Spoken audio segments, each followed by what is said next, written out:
తమిళనాడు మన దేశంలోనే second richest state. North ఇండియాతో సంబంధం లేకుండా నేషనల్ పార్టీస్ని రాష్ట్రంలో అడుగు పెట్టనివ్వకుండా లోకల్ ఫీలింగ్తో వీళ్ళు డెవలప్ అవుతూ వచ్చారు. ఎంతలా అంటే ఈరోజు దేశంలో ఉన్న మొత్తం ఫ్యాక్టరీస్లో 15% ఫ్యాక్టరీలు వీళ్ళ దగ్గరే ఉన్నాయి. దేశంలో ఉన్న లాజిస్టిక్ ఇన్ఫ్రాస్ట్రక్చర్లో వీళ్ళే నెంబర్ 1. ఎలక్ట్రానిక్స్ ఎక్స్పోర్ట్లో వీళ్ళే టాప్లో ఉన్నారు. టూరిజంలో కూడా తమిళనాడు నెంబర్ 1 పొజిషన్లో ఉంది. అంతేకాదు 2028 వచ్చేటప్పటికి మన దేశం మొత్తం కలిసి $5 ట్రిలియన్ ఎకానమీగా మారాలని లక్ష్యం పెట్టుకుంటే 2030 వచ్చేటప్పటికి తమిళనాడు ఒక్కటే $1 ట్రిలియన్ ఎకానమీగా మారాలని లక్ష్యం పెట్టుకుంది. సో ఇక్కడ పాయింట్ ఏంటంటే అసలు తమిళనాడు ఇంత వేగంగా ఎలా డెవలప్ అయింది, మన దేశానికి వచ్చే చాలా కంపెనీలు తమిళనాడులోనే వాళ్ళ ఫ్యాక్టరీస్ ఎందుకు పెట్టాలనుకుంటున్నాయి, అసలు ఈ రాష్ట్రం డెవలప్ అవ్వడం వెనుకున్న రీజన్స్ ఏంటో నేను ఈ వీడియోలో చెప్పబోతున్నాను. Hello everyone, welcome to today's video and this is your friend Surya. గత కొన్నేళ్లుగా తమిళనాడు రాష్ట్రం ఇండస్ట్రియల్గా చాలా డెవలప్ అయింది. For example TVS, MRF, Hyundai, Royal Enfield, Shell, Titan, Ashok Leyland, Coromandel, Renault, Nissan, Yamaha, Ramco, Samsung and Mahindra లాంటి కోర్ ఇండస్ట్రీస్తో పాటు ఐటీ సెక్టార్కి సంబంధించిన ఎన్నో కంపెనీలు తమిళనాడులోనే ఉన్నాయి. సో అసలు వీళ్ళంతా కూడా తమిళనాడులోనే వాళ్ళ కంపెనీలు పెట్టడానికి రీజన్ ఏంటంటే బేసిక్గా ఏ కంపెనీ అయినా ఒక ఏరియాలో ఫ్యాక్టరీ నిర్మించాలన్నా లేక ఆఫీస్ ఓపెన్ చేయాలన్నా వాళ్ళు మెయిన్గా కొన్ని పారామీటర్స్ని చూసుకుంటారు. అవే power supply, land, skilled work force, logistic services, transportation and connectivity network and finally business friendly government policies. So Tamil Nadu governments ఇక్కడ ఉన్న ఒక్కో పారామీటర్ని ఎలా ఫుల్ఫిల్ చేశాయో చెప్తా చూడండి. Point number 1, power supply. ఒక రాష్ట్రంలో అయినా లేక దేశంలో అయినా ఏదైనా కంపెనీ వాళ్ళ ఫ్యాక్టరీ పెట్టాలనుకున్నప్పుడు వాళ్ళు ముఖ్యంగా చూసుకునేది అక్కడ పవర్ సప్లై ఎలా ఉంది అని. ఎందుకంటే ఒకవేళ వాళ్ళు అక్కడ ఫ్యాక్టరీ కట్టాక పవర్ సప్లై అనేది సరిగా లేకపోతే ఆ కంపెనీకి కోట్లలో నష్టం వస్తుంది. కానీ తమిళనాడు విషయంలో ఈ ప్రాబ్లం లేదు. ఎందుకంటే మన దేశంలో అత్యధికంగా పవర్ని ఉత్పత్తి చేసే రాష్ట్రాల్లో తమిళనాడు 3rd ప్లేస్లో ఉంది. మన దేశంలో అతిపెద్ద న్యూక్లియర్ పవర్ ప్లాంట్ అలాగే విండ్ పవర్ ప్లాంట్ కూడా ఈ రాష్ట్రంలోనే ఉన్నాయి. సో ఇక్కడ మనం గమనించాల్సిన విషయం ఏంటంటే తమిళనాడు రాష్ట్రం ఏదో ఒక్క ఎనర్జీ సోర్స్ మీదే డిపెండ్ అవ్వలేదు. అంటే కేవలం థర్మల్ పవర్ మీదో లేక న్యూక్లియర్ పవర్ మీదో వాళ్ళు కంప్లీట్గా డిపెండ్ అవ్వకుండా ఆ రాష్ట్రంలో ఉన్న న్యాచురల్ రీసోర్సెస్ని ప్రాపర్గా యూజ్ చేసుకుని ఎక్కడైతే విండ్ పవర్ని జనరేట్ చేయడానికి స్కోప్ ఉంటుందో అక్కడ విండ్ మిల్స్ని పెట్టడం ద్వారా ఈరోజు తమిళనాడు న్యూక్లియర్ పవర్లో మాత్రమే కాదు విండ్ పవర్ ప్రొడక్షన్లో కూడా దేశంలోనే నెంబర్ 1 పొజిషన్కి ఎదిగి పవర్ కోసం పక్క రాష్ట్రాల మీద ఆధారపడకుండా వాళ్ళు సొంతంగా ఉత్పత్తి చేసుకున్న పవర్నే అక్కడ ఉన్న కంపెనీలకి 24/7 సప్లై చేస్తున్నారు. Next, skilled labour.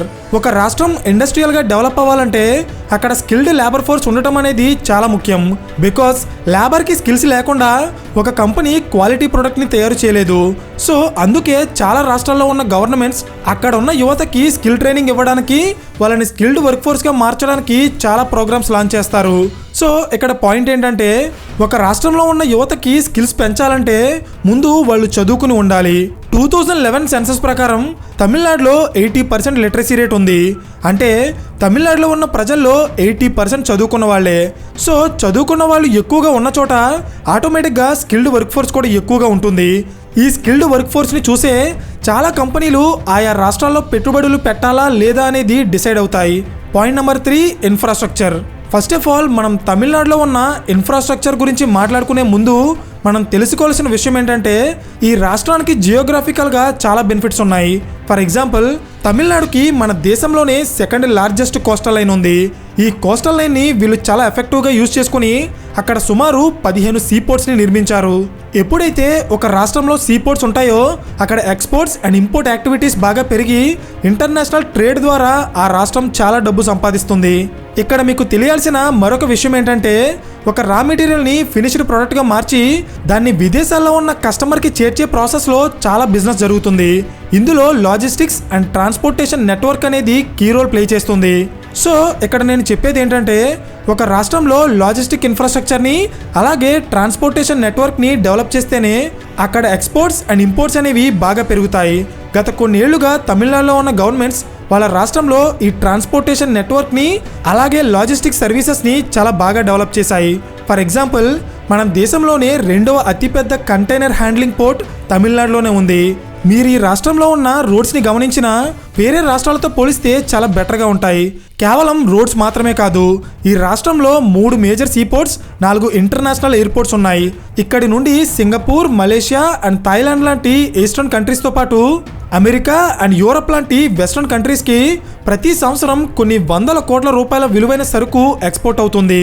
సో ఎప్పుడైతే ఒక రాష్ట్రానికి కనెక్టివిటీ పెరుగుతుందో అప్పుడు ఆ రాష్ట్రంలో డెవలప్మెంట్ కూడా అంతే స్పీడ్గా జరుగుతుంది. Next, diversified industries. ఇది కాస్త జాగ్రత్తగా వినండి, ఎందుకంటే తమిళనాడులో ఉండే ఇండస్ట్రీస్ చాలా డైవర్సిఫైడ్గా ఉంటాయి. అంటే ఒక్కో ఏరియాలో ఒక్కో సెక్టార్కి సంబంధించిన ఇండస్ట్రీస్ ఉంటాయి. ఫర్ ఎగ్జాంపుల్, ఇండియాలో ఉన్న చాలా రాష్ట్రాలు ఏదో ఒక స్పెసిఫిక్ సెక్టార్ మీదే ఎక్కువగా ఆధారపడి ఉంటాయి. Like aquaculture, electronics, cement and steel etcetera. అంటే ఈ ఫ్యాక్టరీలే ఆ రాష్ట్రాల్లో ఎక్కువగా ఉంటాయన్నమాట. కానీ తమిళనాడులో మీరు గమనిస్తే చాలా డిఫరెంట్ టైప్స్ ఆఫ్ ఇండస్ట్రీస్ ఉంటాయి. అలాగే వాళ్ళు ఒక్కో డిస్ట్రిక్ట్ని ఒక ఇండస్ట్రియల్ క్లస్టర్గా డెవలప్ చేశారు. ఇండస్ట్రియల్ క్లస్టర్ అంటే ఏంటి అనుకుంటున్నారా? చెప్తా చూడండి. ఒక ఏరియా మొత్తం ఒకే రకమైన ఫ్యాక్టరీస్ ఉంటే దాన్నే ఇండస్ట్రియల్ క్లస్టర్ అంటారు. ఫర్ ఎగ్జాంపుల్, ఒకసారి ఈ మ్యాప్ చూడండి. చెన్నైలో ఆటోమొబైల్స్, వెల్లూరులో లెదర్ ఫ్యాక్టరీస్, ఈరోడ్ అండ్ సేలంలో స్టీల్ అండ్ పవర్ లూమ్స్, కోయంబత్తూరులో టెక్స్టైల్స్ అండ్ ఐటీ, శివకాశీలో మ్యాచ్స్టిక్స్ అండ్ ఫైర్ వర్క్స్. ఇలా చెప్పుకుంటూ పోతే ఇంకా చాలా ఉన్నాయి. దీన్నే డైవర్సిఫికేషన్ ఆఫ్ ఇండస్ట్రీస్ అంటారు. అంటే రాష్ట్రంలో ఉన్న ప్రతి డిస్ట్రిక్ట్లో ఒక్కో ఇండస్ట్రియల్ క్లస్టర్ డెవలప్ చేసి అక్కడ ఏదో ఒక స్పెసిఫిక్ ప్రోడక్ట్ని మ్యానుఫ్యాక్చరింగ్ చేయడం వల్ల ఆ చుట్టుపక్కల యువత ఉద్యోగాల కోసం వేరే రాష్ట్రాలకి వెళ్లాల్సిన అవసరం లేకుండా అక్కడికక్కడే జాబ్ క్రియేషన్ జరుగుతుంది. దీనితో పాటు కంపెనీల మధ్య కాంపిటీషన్ పెరిగి ఒకవైపు వస్తువుల యొక్క క్వాలిటీ పెరుగుతుంది, మరోవైపు కస్టమర్కి బెటర్ ప్రైజెస్కి కూడా దొరుకుతాయి. అర్థమైందా? అయితే ఇండియాలో ఉన్న చాలా రాష్ట్ర ప్రభుత్వాలు ఇలా ప్రతి డిస్ట్రిక్ట్ని ఒక ఇండస్ట్రియల్ క్లస్టర్గా డెవలప్ చేయడానికి చాలా స్కీమ్స్ని ఇంట్రడ్యూస్ చేస్తారు. కానీ ప్రాక్టికల్గా వాటిని ఇంప్లిమెంట్ చేయరు.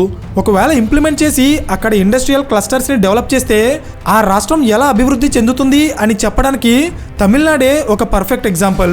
సో ఇండస్ట్రియల్ క్లస్టర్స్ పెట్టడం వల్ల రాష్ట్రంలో ఉత్పత్తి పెరిగి ఎక్స్పోర్ట్స్ పెరుగుతాయి. ఎక్స్పోర్ట్స్ పెరిగితే రాష్ట్ర జీడిపి పెరుగుతుంది.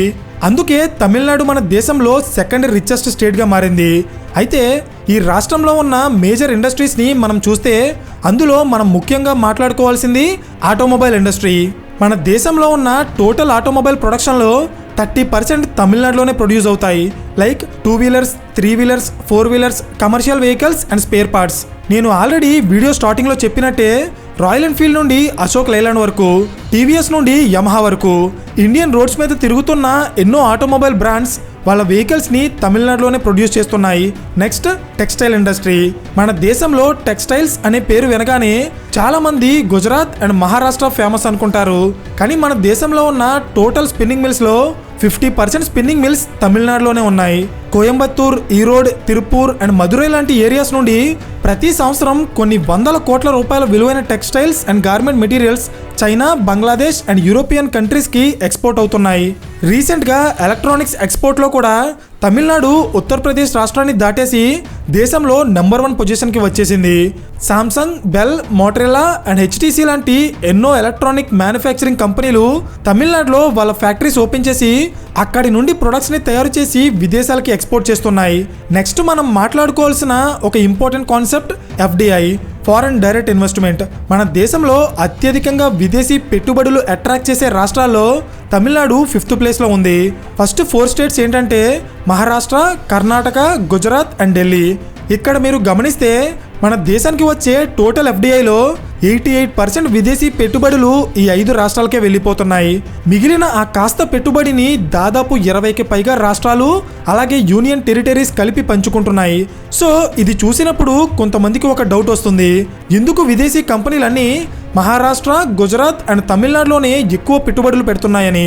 దీని వెనుకున్న రీజన్ ఏంటంటే ఆ రాష్ట్రాల్లో ఉండే గవర్నమెంట్ పాలసీలు కంపెనీలు పెట్టుబడులు పెట్టడానికి అనుకూలంగా ఉండడం మాత్రమే కాకుండా అక్కడ బిజినెస్ చేసుకోవడానికి, ప్రొడక్ట్స్ తయారు చేయడానికి, తయారు చేసిన ప్రొడక్ట్స్ని విదేశాలకి ఎక్స్పోర్ట్ చేయడానికి అవసరమైన transportation network, logistic services, tax incentives, 24/7 power supply ఇవన్నీ కలిపి ఆఫర్ చేస్తేనే ఒక కంపెనీ ఆ రాష్ట్రంలో డబ్బులు పెట్టుబడి పెట్టి అక్కడ ఫ్యాక్టరీస్ నిర్మిస్తుంది. అంతేకాని ఒక రాష్ట్రంలో కంపెనీ పెట్టడానికి అక్కడ rules and regulations easy easy చేసేస్తేనో లేక ఈజీ ఆఫ్ డూయింగ్ బిజినెస్ రిపోర్ట్లో మంచి ర్యాంకింగ్ వస్తేనో అక్కడికి వెంటనే కంపెనీలు వచ్చి పెట్టుబడులు పెడతాయని గ్యారంటీగా చెప్పలేం. ఎందుకంటే ఈజీ ఆఫ్ డూయింగ్ బిజినెస్ రిపోర్ట్లో మంచి ర్యాంకింగ్ వచ్చిన రాష్ట్రాలు కూడా విదేశీ పెట్టుబడుల్లో వెనకే ఉన్నాయి. సో ఇక్కడ పాయింట్ ఏంటంటే కంపెనీలు పెట్టుబడులు పెట్టాలంటే వాళ్ళకి ఈజీ గవర్నమెంట్ పాలసీస్తో పాటు బిజినెస్ ఫ్రెండ్లీ ఇన్ఫ్రాస్ట్రక్చర్ని కూడా ప్రొవైడ్ చేయాలి. అప్పుడే వాళ్ళు ఒక రాష్ట్రంలో పెట్టుబడులు పెడతారు. ఐ థింక్ ఈ లాజిక్ మీకు అర్థమైంది అనుకుంటున్నాను. ఫైనల్గా తమిళనాడు రాష్ట్రం టాప్ పొజిషన్లో ఉన్న మరొక సెక్టర్ టూరిజం.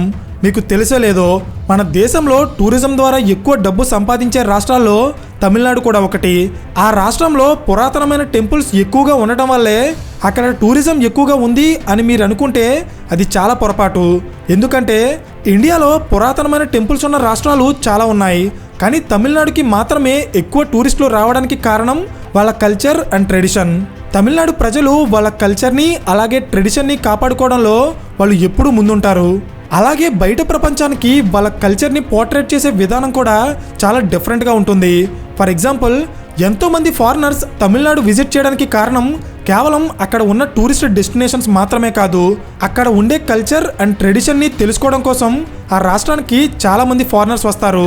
మీరు దీన్ని ప్రాక్టికల్గా ఎక్స్పీరియన్స్ చేయాలనుకుంటే తమిళనాడులో ఉన్న అన్నమలై, మదురై అండ్ కాంచీపురం లాంటి ఏరియాస్కి వెళ్ళి చూడండి. అక్కడ ఎంతోమంది ఫారినర్స్ తమిళ్ కల్చర్ని ఫాలో అవుతూ కనిపిస్తారు. సో ఇక్కడ పాయింట్ ఏంటంటే ఒక రాష్ట్రంలో టూరిజం డెవలప్ చేయడం అనేది ఎంత ముఖ్యమో ఆ రాష్ట్రంలో ఉన్న కల్చరల్ హెరిటేజ్ని కాపాడుకోవడం కూడా అంతే ముఖ్యం. సో ఫైనలీ ఈ వీడియోలో నేను తమిళనాడు ఎకానమీ గ్రో అవ్వడానికి కారణమైన కొన్ని ఇంపార్టెంట్ ఫ్యాక్టర్స్ని మాత్రమే ఎక్స్ప్లెయిన్ చేశాను. నా ఇంటెన్షన్ తమిళనాడులో ఎలాంటి ప్రాబ్లమ్స్ లేవు అని చెప్పడం కాదు. అక్కడ కూడా చాలా రాష్ట్రాల్లో ఉన్నట్టే అన్ఎంప్లాయ్మెంట్ ఉంది, పావర్టీ ఉంది, స్లమ్ ఏరియాస్ ఉన్నాయి. కానీ వేరే రాష్ట్రాలతో పోలిస్తే తమిళనాడు ఇండస్ట్రియల్గా చాలా డెవలప్ అయింది. సో ఇక్కడ ఒక ఇంట్రెస్టింగ్ క్వశ్చన్ ఏంటంటే రీసెంట్ టైమ్స్లో ప్రజలకి ఉచిత పథకాలు ఇచ్చి పవర్లోకి రావడం అనేది చాలా కామన్ అయిపోయింది. కానీ అసలు ఈ కాన్సెప్ట్ని స్టార్ట్ చేసిందే తమిళ వాళ్ళు. అయితే ఎన్నో సంవత్సరాలుగా ఆ రాష్ట్రంలో ఉచిత పథకాలు ఇస్తున్నా సరే ఆ రాష్ట్ర ఆర్థిక వ్యవస్థ అంత బలంగా ఎలా ఉంది అండ్ తమిళనాడులో జరుగుతున్న పొలిటికల్ గేమ్ గురించి మనం నెక్స్ట్ పొలిటికల్ కేస్ స్టడీలో డిస్కస్ చేద్దాం. ఈ కేసు మీద మీలో ఎంతమందికి ఇంట్రెస్ట్ ఉందో కింద కామెంట్ చేయడం మర్చిపోకండి. అండ్ ఈ వీడియో మీకు ఇన్ఫర్మేటివ్గా అనిపిస్తే ఖచ్చితంగా లైక్ చేసి ఇలాంటి మరిన్ని క్వాలిటీ కేస్ స్టడీస్ కోసం ఛానల్ని సబ్స్క్రైబ్ చేయండి. So thank you for watching and I will see you in the next video. Till then this is your friend Surya signing of.